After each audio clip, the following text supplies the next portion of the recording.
Cuestión 3. ¿De dónde provinieron las instrucciones? ¿Por qué es una persona físicamente como es? ¿Qué determina el color de sus ojos, de su pelo o de su piel? ¿De qué depende su estatura, su complexión o el parecido a uno o ambos padres? ¿Qué dicta que en la cara superior de la punta de sus dedos crezca una uña protectora y que la cara opuesta sea una blanda almohadilla? En los días de Charles Darwin, las respuestas a estas incógnitas se encontraban envueltas en tinieblas. El propio Darwin estaba fascinado con la manera como los caracteres se transmiten de una generación a otra, aunque sabía poco de las leyes de la genética y menos aún de los mecanismos intracelulares que regulan la herencia. Los biólogos modernos, en cambio, llevan décadas estudiando la genética humana y las detalladas instrucciones que porta la extraordinaria molécula de ADN. Obviamente, la gran pregunta es, ¿de dónde provinieron dichas instrucciones? ¿Qué afirman muchos científicos? Muchos biólogos y otros científicos creen que el ADN y sus instrucciones codificadas son el resultado de procesos aleatorios, no dirigidos, que tuvieron lugar a lo largo de millones de años. Dicen que no hay prueba de diseño ni en la estructura de esta molécula, ni en la información que contiene y transmite, ni en su funcionamiento. ¿Qué dice la Biblia? La Biblia indica que la formación de las partes del cuerpo, así como la secuencia en que aparecen, entraña la existencia de un libro simbólico cuyo autor es Dios. Notemos la siguiente descripción inspirada que hizo el rey David.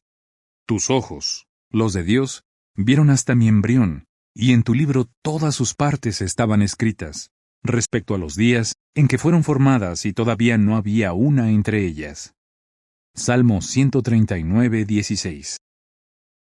¿Qué revelan las pruebas? Si la evolución es cierta, entonces la hipótesis de que el ADN es el resultado de una serie de hechos fortuitos debe ser, como mínimo, razonablemente posible. Y si la Biblia dice la verdad, entonces debe haber prueba sólida de que el ADN es el producto de una mente ordenada e inteligente. Explicado en los términos más sencillos posibles, el tema del ADN es bastante comprensible y fascinante. Por eso, hagamos otro viaje al interior de la célula, pero esta vez será una célula humana. Imaginemos que vamos a un museo concebido para enseñar cómo funciona una célula humana típica. El edificio entero es una réplica perfecta ampliada 13 millones de veces. Su tamaño es el de un gigantesco estadio deportivo, de esos que tienen capacidad para 70,000 personas. Al entrar, nos sobrecoge ver este maravilloso lugar repleto de formas y estructuras extrañas. Hacia el centro, divisamos el núcleo, una esfera de unos 20 pisos de altura. Resueltos, nos abrimos paso hasta allí. Entramos por una puerta de la capa exterior, o membrana nuclear, y miramos a nuestro alrededor. Dominando el recinto se hallan 46 cromosomas. Están dispuestos en pares idénticos y varían en altura. De hecho, el más cercano a nosotros es como de 12 pisos. Los cromosomas presentan un estrechamiento por la parte media y semejan salchichas, pero son tan gruesos como el tronco de un gran árbol. Observamos un conjunto de bandas que los cruzan horizontalmente. Vistas de cerca, notamos que las bandas están divididas por líneas verticales y que entre estas últimas hay líneas horizontales más pequeñas. ¿Qué son? ¿Pilas de libros? No. Son los bordes exteriores de bucles densamente empaquetados en columnas. Halamos uno y sale con facilidad. Nos admiramos al ver que el bucle está integrado a su vez por espirales de menor tamaño, también perfectamente ordenadas. El interior de las espirales alberga el elemento más importante de todos, algo parecido a una cuerda larguísima. ¿De qué se trata? La estructura de una asombrosa molécula. Denominemos cuerda a esta parte del modelo de cromosoma. Tiene unos 2,5 centímetros, 1 pulgada de espesor y está fuertemente enrollada en carretes, lo que propicia la formación de espirales dentro de espirales. Una especie de andamiaje le sirve de soporte. La cuerda está empaquetada de un modo muy eficaz, explica una pantalla del museo. Si sacáramos la cuerda de cada uno de los modelos de cromosoma y las pusiéramos todas bien estiradas una detrás de otra, abarcarían más o menos la mitad de la circunferencia terrestre. La nota a pie de página dice: el libro de texto Biología molecular de la célula emplea una escala diferente. Dice que tratar de empaquetar estos largos filamentos en el núcleo de una célula sería como tratar de empaquetar 40 kilómetros, 24 millas, de un hilo extremadamente fino en el interior de una pelota de tenis, pero haciéndolo de tal forma que cada sección del hilo permaneciera accesible. Fin de la nota. Un libro de ciencia llama a este eficaz sistema de empaquetamiento una portentosa proeza de la ingeniería. ¿Le parece a usted creíble la idea de que no hubo un ingeniero detrás de ello? Si el museo tuviera una espaciosa tienda donde se exhibieran para la venta millones de objetos, todos ordenados cuidadosamente a fin de que uno encuentre fácilmente lo que necesita, ¿supondría que nadie la organizó? Claro que no.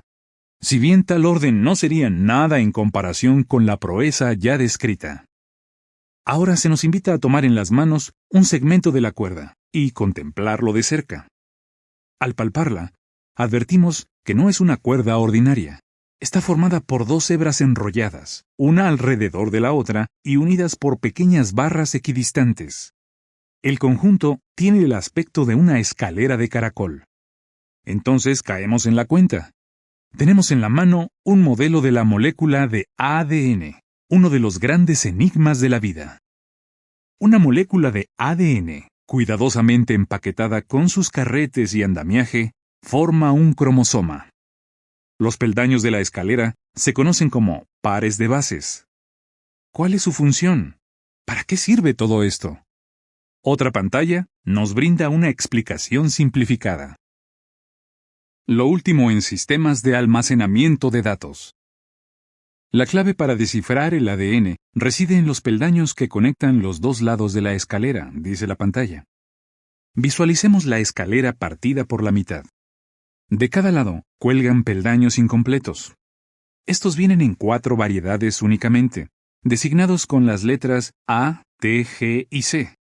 ¡Qué sorpresa se llevaron los científicos al descubrir que el orden de estas letras formaba una especie de código para transmitir información! Sabemos que en el siglo XIX se ideó el código Morse para la transmisión de mensajes telegráficos. Combinando solo 2 letras, punto y raya, este alfabeto podía crear infinidad de palabras y frases. Pues bien, el ADN utiliza un código de 4 letras: A, T, G y C. La combinación de estas letras forma palabras, denominadas codones. Los codones, a su vez, componen historias, que reciben el nombre de genes.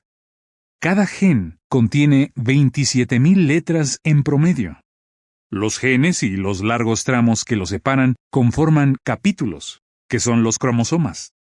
23 cromosomas constituyen el libro completo o genoma, el conjunto de información genética sobre un organismo.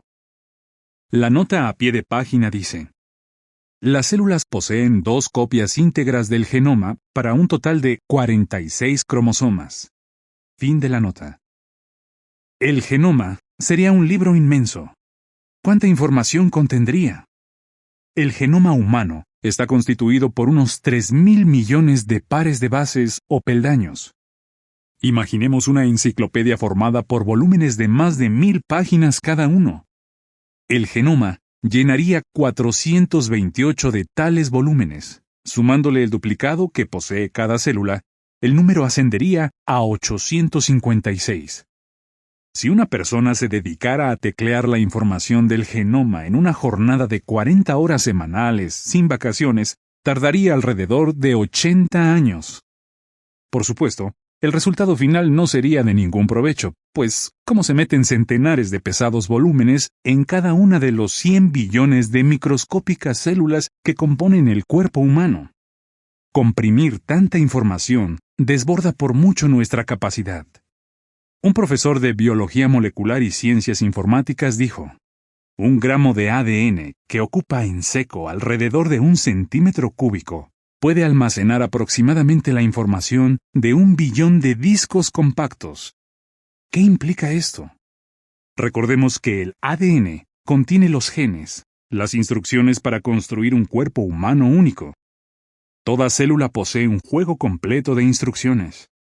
El ADN almacena tanta información que una cucharadita contendría las instrucciones para construir 350 veces la población mundial. La cantidad requerida para recrear los 7.000 millones de personas que hoy habitan la Tierra apenas formaría una película en la superficie de la cucharita. ¿Un libro sin autor? Pese a los adelantos en las técnicas de miniaturización, el hombre no ha inventado un dispositivo para almacenar datos que siquiera se aproxime a tal capacidad. Aún así, usaremos el disco compacto a título de ejemplo. Quizás a usted le impresione su figura simétrica, su superficie brillante, su eficaz diseño. Es obvio que fue hecho por alguien inteligente. Suponga ahora que el disco almacena no información confusa o embarullada, sino instrucciones coherentes y detalladas sobre la manera de construir, mantener y reparar maquinaria compleja. Esta información no altera de modo perceptible su peso o tamaño y, sin embargo, en ella radica su principal valor. ¿No lo convencerían dichas instrucciones escritas de que allí debió de intervenir una mente inteligente? ¿Acaso no requiere la escritura la existencia de un escritor? Comparar el ADN con un disco compacto o un libro no es descabellado. De hecho, una obra sobre el genoma dice: la idea de considerar el genoma como un libro no es, en rigor, siquiera una metáfora, es literalmente cierta. Un libro es una pieza de información digital, también lo es un genoma. Y agrega: el genoma es un libro muy inteligente, porque en condiciones adecuadas puede fotocopiarse y leerse a sí mismo. Lo anterior nos lleva a otro importante aspecto del ADN. Máquinas en movimiento. Mientras estamos allí parados en completa quietud, nos preguntamos si el núcleo celular es tan estático como un museo. Entonces, vemos una urna de cristal que guarda un modelo de segmento de ADN y sobre ella otra pantalla que dice: pulse el botón para una demostración. Pulsamos y oímos a un narrador decir: el ADN realiza por lo menos 2 tareas cruciales. La primera se llama replicación. El ADN debe copiarse a fin de dotar a toda nueva célula de un juego completo de la misma información genética. Observe la siguiente simulación. Por una puerta situada en un extremo de la urna, vemos entrar una máquina bastante complicada. Se trata en realidad de una piña de robots. La máquina se acopla a la molécula de ADN y empieza a deslizarse como un tren sobre rieles. Puesto que va un poco rápido, no distinguimos bien lo que hace, pero sí nos percatamos de que detrás de ella hay ahora 2 cuerdas completas de ADN en vez de una. El narrador explica: esta es una versión bastante simplificada de lo que sucede cuando el ADN se replica. Un grupo de máquinas moleculares llamadas enzimas se desplazan a lo largo del ADN y lo desdoblan en 2. Luego toman cada hebra como molde y generan una nueva hebra complementaria.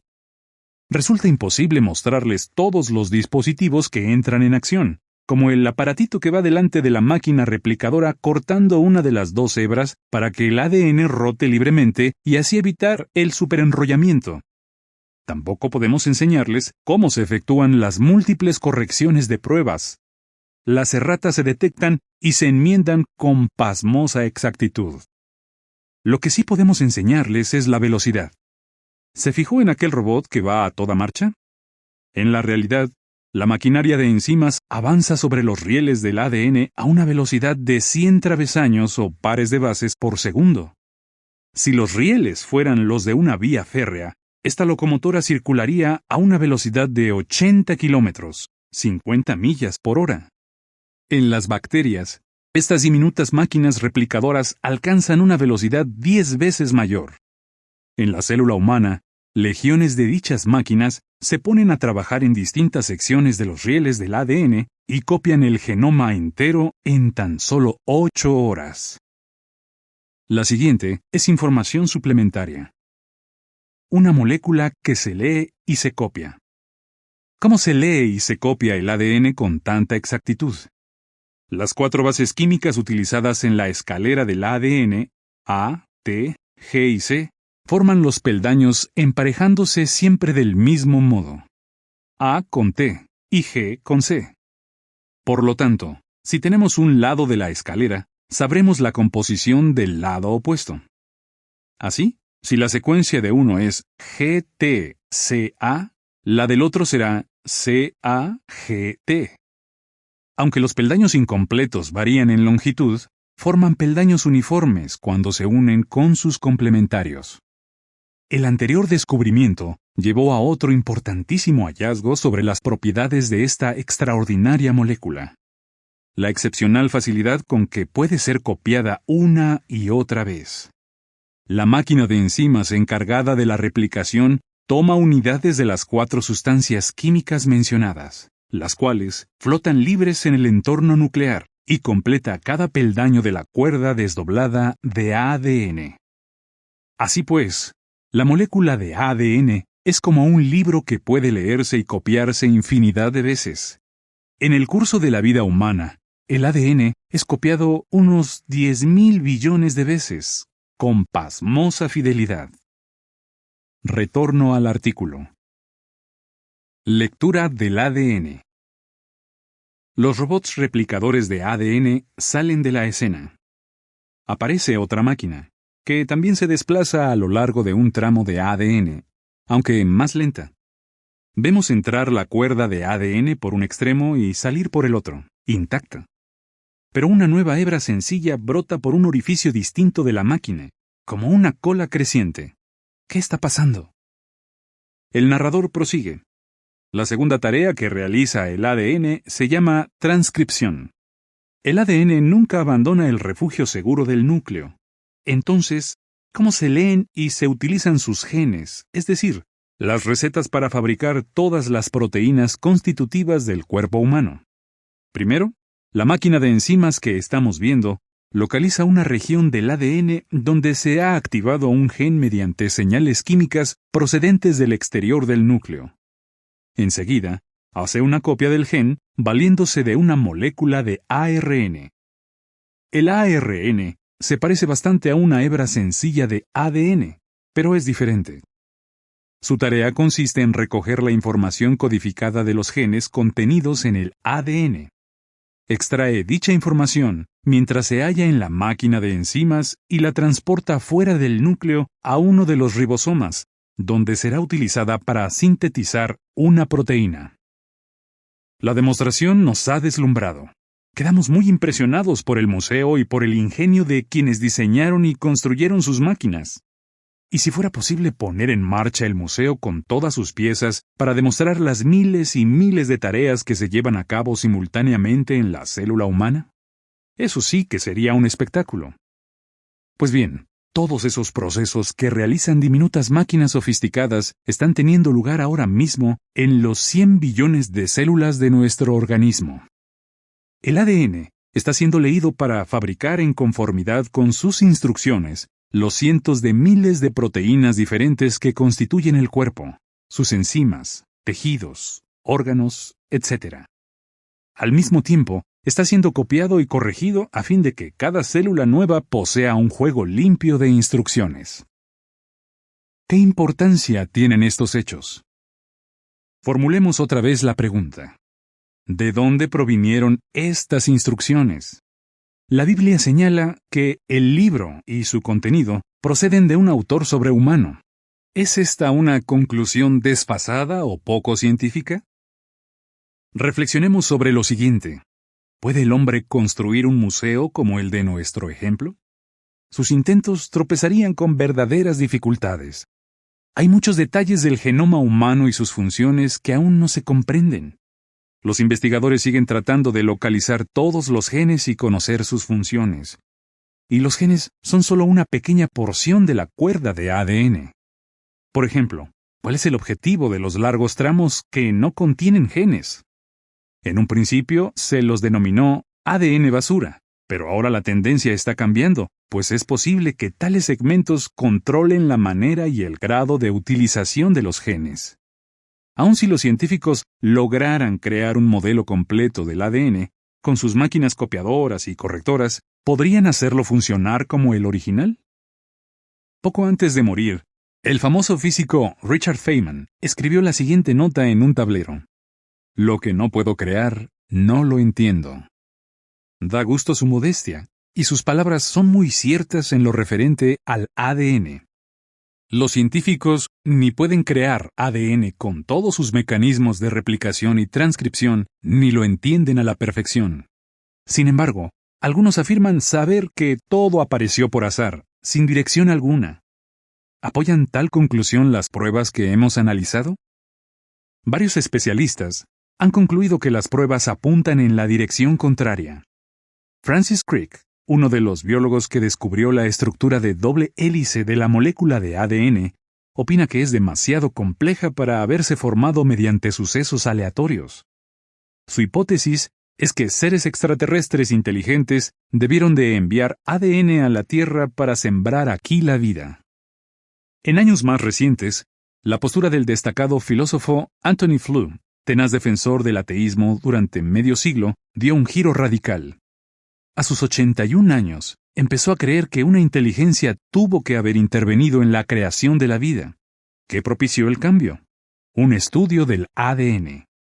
Cuando se le preguntó sobre la incomodidad que su nueva filosofía podría causar en la comunidad científica, respondió: «Lo siento, toda la vida me he guiado por el principio de seguir la prueba a donde quiera que lleve». ¿Qué opina? ¿A dónde llevan las pruebas? Imagine que usted ve una sala de computadoras en el corazón de una fábrica. Un complejo programa maestro dirige todas las actividades. Es más, envía constantemente instrucciones sobre cómo construir y mantener cada una de las máquinas que hay allí y hace copias de sí mismo, las cuales somete a una corrección de pruebas. ¿A qué conclusión llegaría? ¿Que las computadoras y el programa se hicieron a sí mismos? ¿O que fueron hechos por mentes ordenadas e inteligentes? Las pruebas hablan por sí solas. La siguiente es información suplementaria. Hechos y preguntas. Hecho. El eficaz empaquetamiento del ADN en los cromosomas ha sido catalogado como una proeza de la ingeniería. Pregunta. ¿Cómo podría semejante orden y organización ser el resultado de hechos aleatorios? Hecho. Hoy por hoy, en esta era informática, la capacidad del ADN para almacenar información no tiene par. Pregunta. Si los técnicos informáticos no pueden emular tal capacidad, ¿cómo podría conseguirlo la materia carente de inteligencia? Hecho. El ADN porta todas las instrucciones necesarias para construir un cuerpo humano único y mantenerlo mientras viva. Pregunta. ¿Cómo podría haberse originado tal escritura sin un escritor o tal programa sin un programador? Hecho. Para que el ADN funcione, tiene que ser copiado, leído y corregido por una legión de complejas máquinas moleculares llamadas enzimas que deben trabajar conjuntamente con precisión y perfecta sincronización. Pregunta. ¿Cree usted que mecanismos tan complejos y fiables pueden aparecer por azar? Ante la ausencia de pruebas sólidas, ¿no equivaldría tal creencia a la fe ciega?